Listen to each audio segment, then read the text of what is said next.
Hi, everybody. Welcome to the Jim and Sam Town Square. I'm Scott King. Jim and Sam fans know me from the Forbes articles I've written about the guys, and I'm joined, as always, by multi-Emmy award-winning television producer Chris Cangilla. Chris, how are you doing, man, first and foremost? Well, thanks for asking, my brother. Yeah, I'm doing fine. I think we're in good shape. You know, what do we got going this week? We're in good shape. I'd usually be in a little better shape mentally, but the guys were out this week. Normally, we'd be recapping week 5 of May 2023, but they decided to take a Memorial Day break. They deserve it. You know, more power to them. They'll come back refreshed, energized, but we had to call an audible. So what are we up to today? Yeah, so it's a week's long vacation, which, the fans definitely love, but it's okay. They're gonna be back full strength, and I know we'll get some great stories, when they do return. So we got to call an audible. What do you think we should do? I don't know. I think there's been so many great moments, not just from Jim and Sam, but also obviously from Opie and Anthony, that have been brought back up with Jim and Sam and become regular things that live on. So I thought we had a nice talk, and I think we're going to recap everyone's best moments affiliated with the show. And we decided to include Soraya because she's been phenomenal and she deserves to be included. So without further ado, let's cut to your thoughts on Soraya's best moment with Jim and Sam. Yeah, it's hard because I remember bits and pieces, of course, right? And then you kind of go back and you think about what is memorable. And I have a couple, and we can discuss them a little further. But I love her Exxxotica report. That was back in the fall of this past year in 2022. And then also, how she knocked it out of the park with her Secret Santa gift for Sam. So let's talk about the Exxxotica report. It was a Mike Montone special, right? Did he go with her, or was she on her own? I can't remember.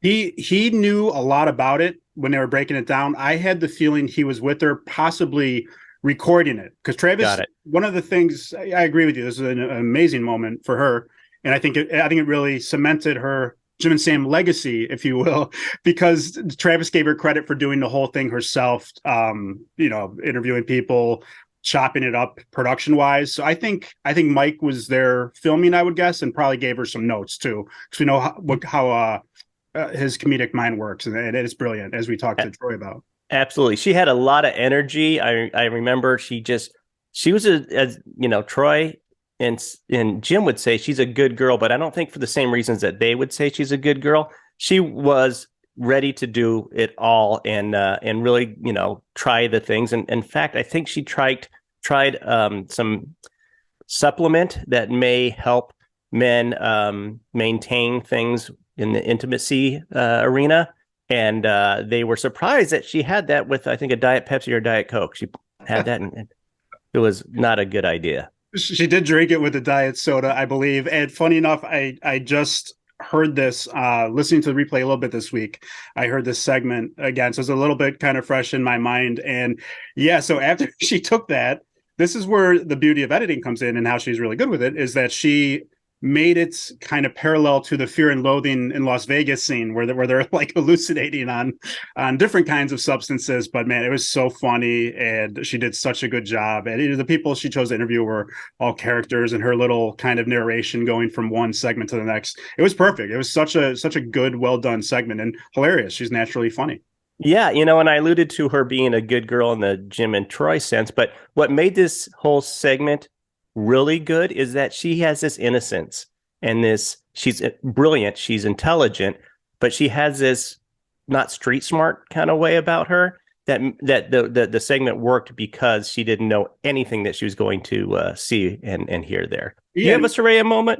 I do. I'm going to go with Exxxotica too. So excellent. I'll keep rolling, because I think that there's nothing better she could have done with the show. It was so perfect. And that way seems not street smart. I think it's possibly because she's become such a big character, possibly Andy Kaufman put on, if you will. I don't know. Sure. What's real, it's not, but she's so funny with it. And I think, as you know from working on production, a lot of things that make for good production and make good talent is curiosity, and she's curious. You really want to know about all these people's dealings at Exxxotica. So again, yeah, that's definitely my favorite as well.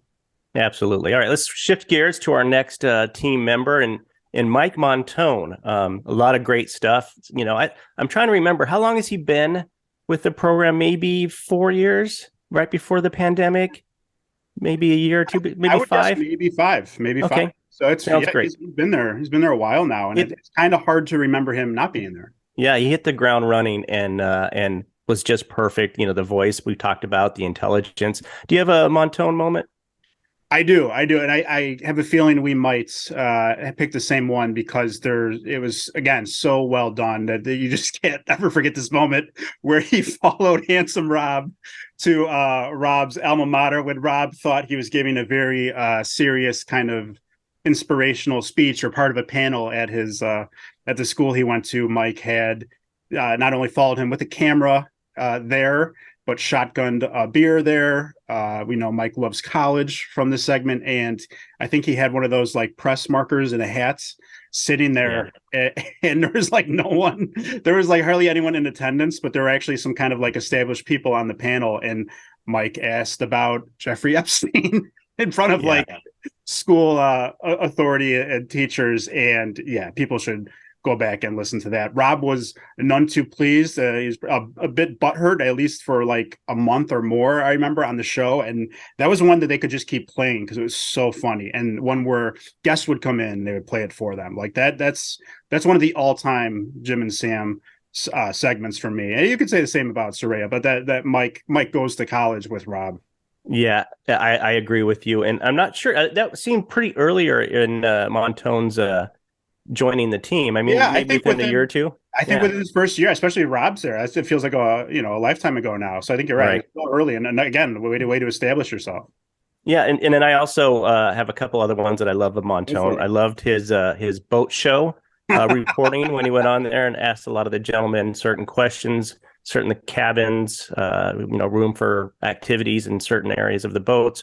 So yeah, that was great. And then of course, Sam may not like it, but I like when we get a little bit of Uncle Dave mentions from Montone, and I think Montone birthed Uncle Dave to us and brought it all to us. So I like that. Agree. And whether Sam likes it or not, Uncle Dave's also part of the Jim and Sam legacy.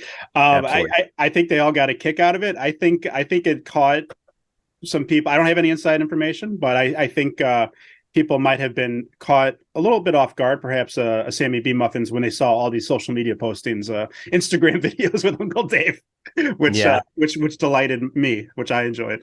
Yeah, of course. So we'll go from Montone to a friend of the program. Everyone at Jim and Sam's our friend, but Troy's the first guy to come on. He's our third eye. The show. He's our third eye. That's his legacy with our show. But I mean, we're on Troy now, and a couple things come to mind with me. You want to jump in first? Yeah, I'll go first. Troy gave us a lot of great information during our 2-part interview with him, and please go back and listen to that if you haven't already. A lot of stuff I learned about him, but I have to say my favorite moment is him telling the story of being bullied in high school and having enough and finally getting the courage to attack the guy that's been, harassing him. And give him his comeuppance, if you will. And I think there was pepper spray, a little bit of a punch, and a taser. Was it a taser or pepper spray? I think it was pepper spray. Yeah, I think it was. But and a punch, right? A punch that he threw so hard that Troy soiled himself and had to go to the principal's office in those soiled jeans. But the guy never bothered him again. So that's a great Troy moment. And it's something like that one's like something out of a movie because the guy was a stereotypical, like not just a jock, but like captain of the football team, picked on Troy every day. So yeah, there's some comeuppance there. And again, we've talked about many a Code Brown in a situation as you call it. So yes, great moment. And I can tell you, I experienced a little bit of this myself in high school, and it came full circle. Freshman year, was getting bullied by some seniors, didn't go well, was just kind of miserable. Then I made friends on the football team that were also seniors, and those guys were really popular and wasn't bothered again. Not that they were a threat to them. It's like, and it just, the roles just changed, right? Those guys were more worried about us walking around than that. So, bullying is gotten weird over the last, 10 to 15 years. What is bullying, that kind of stuff. But back in the day, it was hard. I'm sure it's hard now too, but it was hard to kind of be different a little bit, or walking around and not knowing anybody. So, I came from a Catholic grade school, went right into a public high school. So I didn't know many people going in there. So it was a little harder. This is not my sad story. This is a happy story. Look, I have one more thing I want to throw out there for our buddy Troy is that Troy, I remember this so well.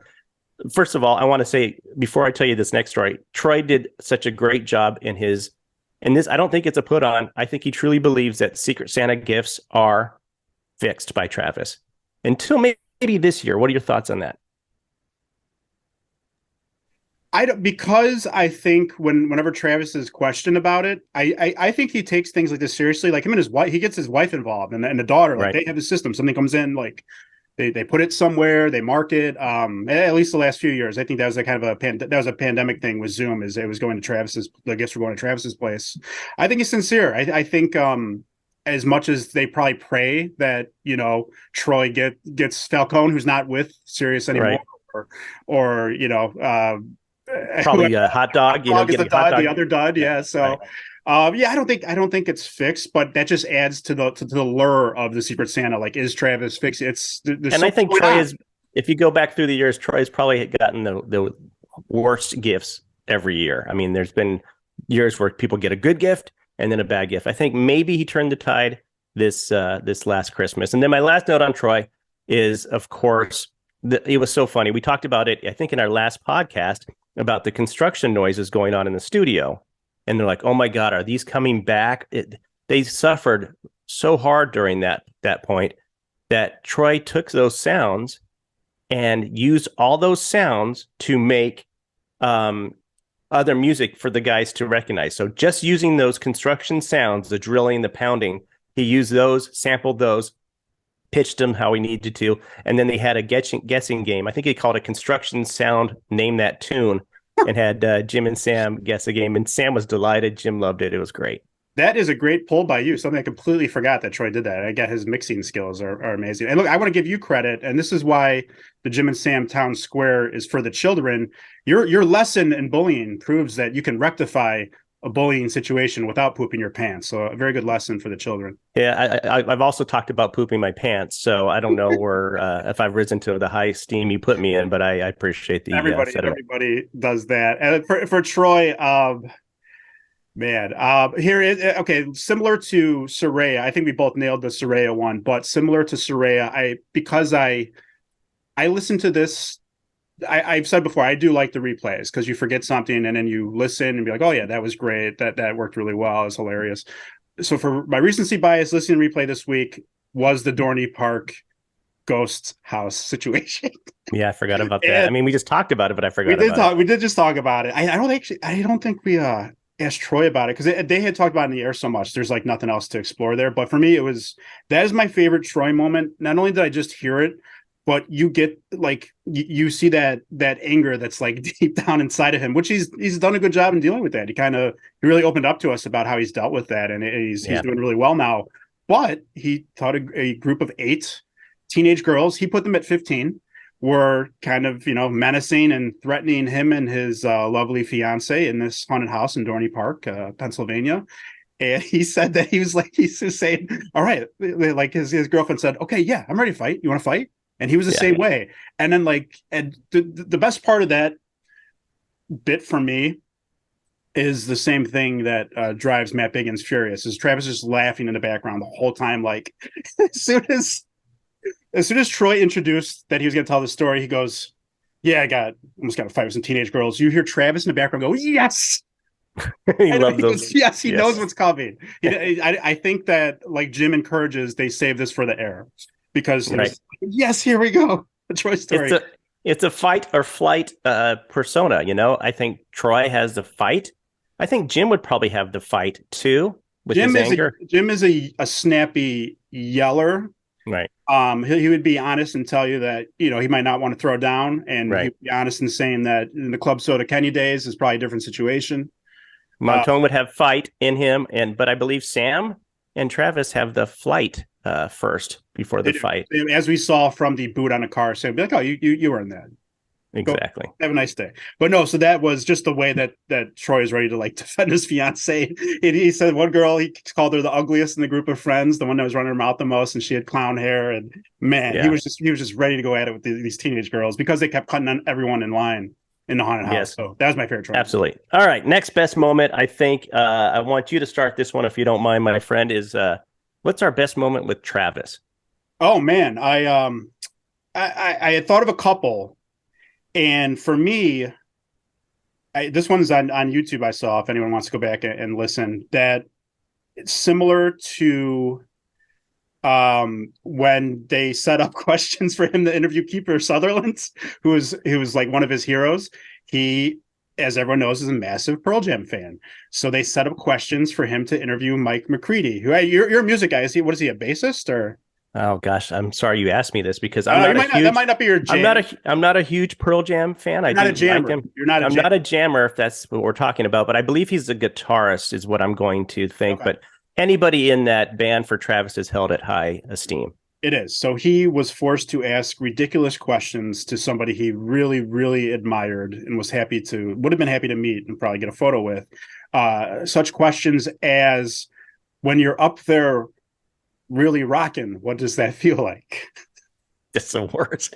It kind of reminds me of Impractical Jokers, which I'm a fan of.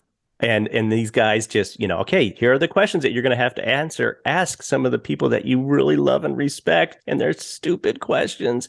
And Travis, to his credit, pulled it off and went in and did it without even telling, Mike what he was going to do. I think they also did that, going back to your love of Marvel. Who was it that did Loki, the guy that plays Loki? Who did that interview for him? It was either Sam before, like this was Opie and Anthony Day, maybe even Opie and Jim days, and they had Sam either do it, or I think he interviewed Tom Hiddleston. Yeah, I think Sam and I'll get this wrong, but I think it was Sam and Travis had to be Jim and Sam, and I think Jim and Sam just left, or something like that, or no, Sam. I remember and Travis that. I don't know who it was. Opie and Jim, or something like that, and they just left. But that was good. I have another couple Travis things, if you don't mind me going in there. No. Of course, I'm not going to spend a lot of time on it because it's weird, but Undie Flip is a story that was an Opie and Anthony legend of Travis. Just recapping for the fans that may not know it. I'm sure everybody does. When Travis and his brother were younger, they used to, in getting undressed, they would put their underwear down, as they pull their underwear down to the foot level, they would then flip it and see if they could get it onto the fan.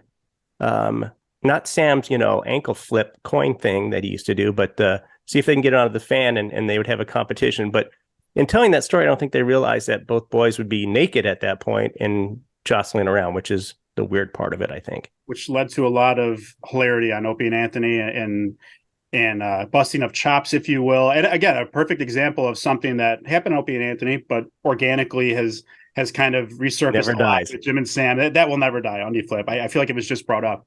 Yeah, and then one more for Travis is the story of, we know how much Travis loves Disney, and then making the lightsabers in Orlando and coming home with them, and then realizing that they need to take more pictures in Orlando now that everybody in his household has their lightsaber. So they need to travel back to Orlando with their lightsaber.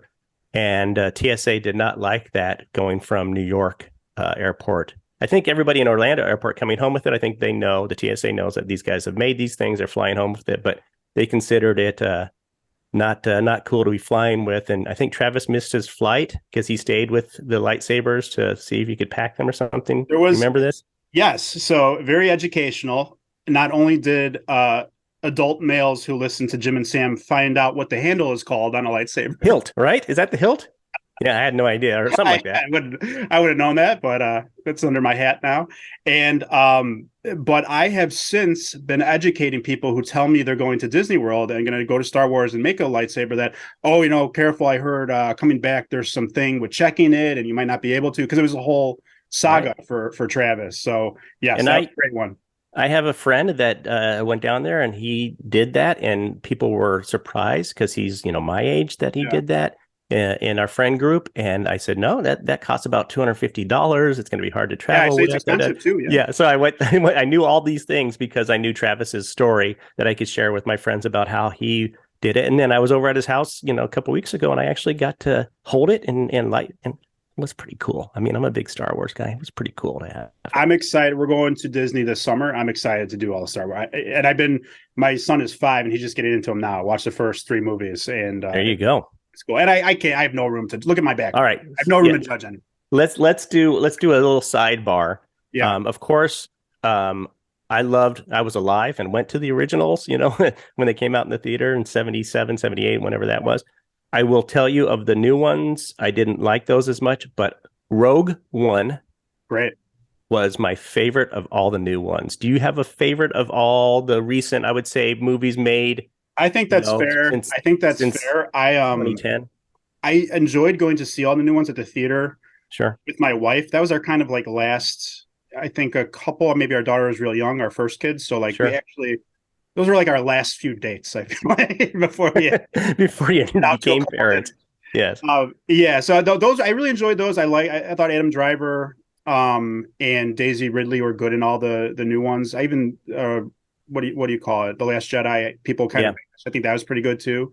But I agree. Rogue One, like I have no problem with people saying that's the best new one just for that Darth Vader scene alone, where he's just kicking the crap out of everybody. It's amazing. It's fantastic. Yeah, it's just good stuff there. All right, let's pivot again to our next best moment. And this one is best moment for Sam. And I'll start us off if you're okay with that. My love for Sam goes back so long to his producing days. And, of course, he would do his producing, he would do a little on the street kind of stuff. He has a great career from when it comes to Jim and Sam stuff, on the street stuff, working into doing some bits on the air, talking on the air during the show, to after show, and I may have this out of order, after show hosting or pre-show hosting, to him having his, evening show, to becoming, the co-host of the new incarnation of the show, right? And so going back with my love for Sam, Jocktober, I've never laughed harder than I ever can with Jocktober. I know that was Sam's big deal of wrangling all that and presenting all that. I'm just going to list my stuff and then we can talk about them at will. His one question, I think, was brilliant, where, he gets to go to a, what do you call it, a junket, or maybe just a star is out on the street. And he says, I'm Sam Roberts from the, Opie and Anthony show. I have one question for you. They go, okay, well, go ahead. And I have a question, hi, let me ask you, can we talk? Yeah, sure. One question, whatever you ask them. And then the person will answer. And then he goes, okay, thank you very much. And that's it. A 10-second interview. Probably the star likes it that much. So last thing for Sam, and then we'll turn it over for you, is his interactions with Florentine on food and going to the terrible places that Sam likes to eat. Yeah. What do you got? For Sam, first of all, it's a great point about Jocktober, because it's interesting. I think that he doesn't get enough credit for coming up with one of the best bits in the history of radio, but also I don't know if he wants credit. I feel like as much as Sam was as great at stirring S and used to be great at that, I do think he's a human being and has a conscience for a conscience for some stuff. So yes. So my favorite Sam moment, you had some great ones, goes back to, I love, maybe because I had so many embarrassing ones, but I love, I love the little Jimmy stories. So when Sam gets some too, those are great as well. My favorite Sam one was, he found out that pretty young, probably early grade school, if I remember correctly, found out the girl he had a crush on also liked him. Her friend told him that, oh, so-and-so likes you, whatever. And he goes, oh no, I'm screwed. And that was a clip that lived for at least a year or two, would keep popping up on the show. My God, was that funny. That was great. Yeah, I remember that bit too. And I of course, I remember once you mentioned it, I didn't have it on my list because I forgot about that part. But yes, that was a great line, because I think we've all had that awkwardness of what to say when someone, oh no, I'm screwed. I remember that. And they played that bit a lot. And then playing off what you said, he also had his rap, what were the name, the music group that he was in? Man. Milk Duds or something like that? Or if you don't remember, that's fine. But then I'll try it. I'll try to. Then they had it. Look it up, guys, because his little musical career that he tried to start in this song was pretty bad. It's a candy name. It's a candy name. Milk Duds, I thought, or something like that, but who knows? Yeah. Anyway, let me ask you this, because also with Sam, you were talking about Jocktober, and you, it made me think of something along the lines of where, you know, he maybe has a conscience about that. Sam got a lot of grief when he was starting in radio with his voice and that kind of stuff. So, you know, he probably recognized that, you know, in making fun of these other, you know, cheesy terrestrial radio morning zoo shows, you know, they're talking about the Hole, if you remember, on the show, that maybe he didn't want, you know, maybe he goes, oh God, I wasn't really good when I first started, but he is one of the best broadcasters. And as you know, we all know him, he's the last professional broadcaster Yes, that we have. he certainly is. And so I, real quick, I Yeah. identify with all these embarrassing childhood stories. I remember the first girl I had a crush on was this girl, Amanda, in kindergarten. And I could sense right away she wasn't having it with me personally. So one day, I always think that this would play well on the show, on Jim and Sam. I pretended to have a twin brother and be that twin brother, Oh John. my God. This sounds like something Jim would do, but I did Absolutely. it. To be fair, I did it in kindergarten, not in like high school. So I said, I'm John. I think I wear sunglasses, so I'm not Scott. I'm John. And how could you carry that on long enough to make it work? I didn't think it through. It wasn't. I understand. I don't mean to, you know, to bust your 6-year-old brain. I wasn't selling the goods properly. It's not my story, but I will share with you. My wife went on a train trip from Chicago to Los Angeles when she was 16, all by herself, to go, you know, meet her uncle, not meet, but go hang out with her uncle. And she decided on the trip to have an English accent just to entertain herself, not realizing that she'd be on the train with people for 24 or longer hours, and that maybe this fetish would leave her and that she wouldn't be able to keep it up. And she did. She's like, I'm 2 hours in. I'm like, I can't talk like this anymore. So she just switched back to her normal speaking voice. So it's not something that will always work out. And yeah, it's we do a lot of different things trying to make people or entertain ourselves or trying to be who we're not. And I think as we get older, we realize this is who we are, like it or leave it. You gotta do one of the two. And speaking of one of the two, hosts of Jim and Sam, we are now on Jim to close out the show. I'll go real quick first, because maybe not real quick, but I'll go first. Yeah, take your time. We've talked about this forever. Jim's stories, segments, some of the best things in history of radio. They really are. So unique. You don't hear that intimacy about. You're so right. Everything is so intimate because he's so honest, and even if he'll be embarrassed, he doesn't care. He's just honest. He knows he knows that this will be entertaining, so he'll just get it out there and share things. So it's hard to pin one down because they're all so funny for the same reason. But with Jim and Sam, I think a couple things. The first thing, the second time I interviewed Sam for my second Forbes feature on the show, me and him were both dying, cracking up over this, because I brought it up to remind him.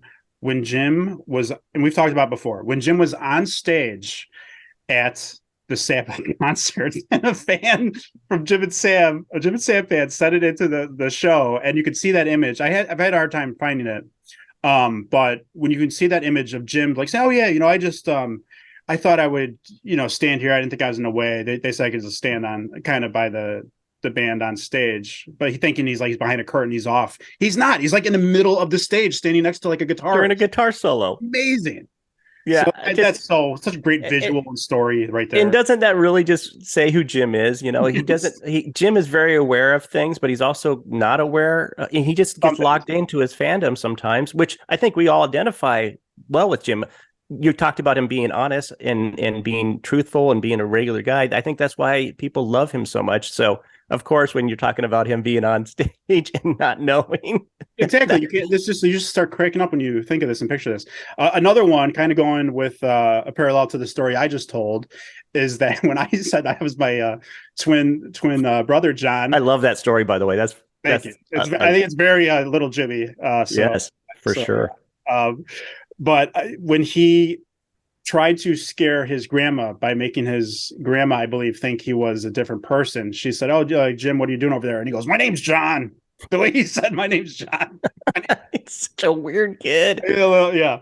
And it just those little Jimmy stories too of him, holding in, having to go number 2, across the street from his school and all the things he had to do, and just he's here's odd here's kid, right? And this is a live. Me and you, we talk behind the scenes, so we do a good show for the Jim and Sam fans and fans that have come over. We take the show seriously. But this is a live brainstorm I want to do now. Yeah. What do you got? I think with little Jimmy stories, you know how people do. You have websites that do like brackets of like best Star Wars movies. We need a little Jimmy stories bracket. Which one's going to be the best one? And maybe fans can vote on something, but something we can work out later. When you started talking about that, I thought you were going to talk about a flow chart, meaning, okay, here's little Jimmy. He did this, what it led to, like a bracket. Too. Yeah. I mean, I think they're all, I think so much there. I think you're trying to make me do it because you have little kids and my kids are grown. So I think you think I have more time than you do, but maybe a fan would love to do that. I think that's a great idea, Scott, is a bracket challenge of little Jimmy stories and which one's the best. I can come up with it. I bet you can kind of make your own bracket. I can do it. There you go. And so then also when I think Jim and Sam, I think the best one we talked about before, strange man picked Jim up, took him to the lake, the guy said that his father was the devil, and asked Jim if he could see his father in the lake. And Jim drunkenly and angrily replied, "I'm going to kill you," or something like that. And the best part, Sam and Travis had not heard that story before. And Jim was surprised at it. I think I mentioned this the first time. That story was so impactful on me. I remember where I was when I heard it and when it was. That's how I was like, oh my God, I've never heard this before. It was the craziest story ever. I think that's incredible that Jim would tell that story and not know that he hasn't told it before to these guys. Yeah. It's such an impactful story. I'll have a couple of my my Jim moments. If you have, do you have any more? Or should I just move on to mine? Go for it. Those are the best, and there's so many for me. So of course, being the age that I am, and Jim, I love that Jim can talk about the old TV shows of the 70s and movies of the 70s because it's my era as well. So I always like that connection with Jim for sure in those moments because they bring in, Travis and Sam who appreciate these things, but also go, what are you talking about? No one knows what you're talking about. This is so weird. I love the old TV and film stuff, but I have to give credit to Jim for 2 things that he brought to the show that are some of my favorite. Terri.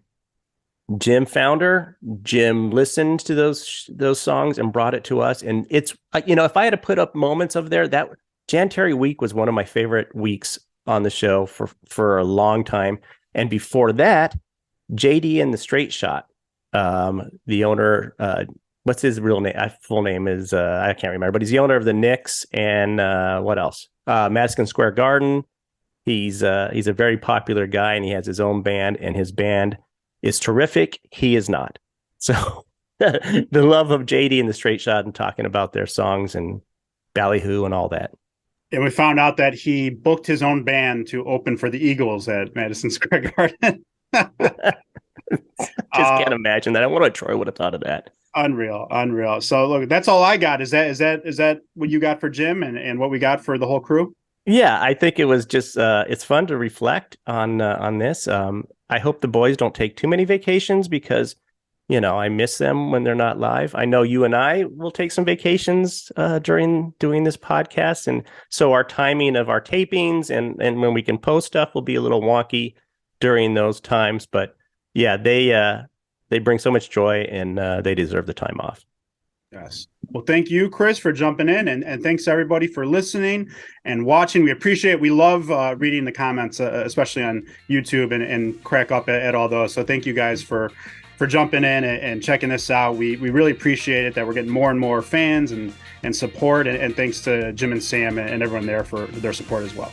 Yeah, it's been great. It's fun to read those comments and see how people are interacting with the show. And hopefully they won't be too hurtful, but at least they're joining us in this thing we call the Town Square. Thanks for watching and listening to the Jim and Sam Town Square. Please remember to like and subscribe and turn on that notification bell, not dog bell, so you don't miss an episode. And if you're just listening to the podcast, please leave us a 5-star review. We really appreciate it.